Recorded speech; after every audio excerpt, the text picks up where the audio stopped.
आमाले सन्तानलाई असल बनाउनको लागि सिकाउनुपर्ने जीवन संस्कार अन्नपूर्ण इङ्ग्लिस बोर्डिङ स्कुलको दृष्टिकोणबाट।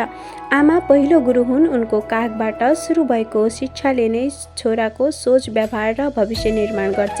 Annapurna English boarding school. हामी विश्वास गर्छौँ असल विद्यार्थीभन्दा पहिला असल मानिस बन्नु सबैभन्दा ठुलो शिक्षा हो। भान्सा केवल महिलाको जिम्मा होइन, छोराले पनि चुलो बाल्न, साधारण खाना नास्ता बनाउन जान्नुपर्छ। आत्मनिर्भर बन्नु नै साँचो शिक्षा हो। महिलाप्रति सम्मान जीवनको आधार हो। महिला पुरुष सरह समान हुन्। उनीहरूको कुरा सुन्ने, बुझ्ने र कदर गर्ने संस्कार आमाबाटै सुरु हुन्छ। सफाइ व्यक्तित्वको पहिचान हो। सफा शरीर, सफा लुगा र सफा बानी छोराको आत्मविश्वास र अनुशासनको प्रतिबिम्ब हो। अरूको मन दुखाएर गरिने मजाक बुद्धिमान होइन।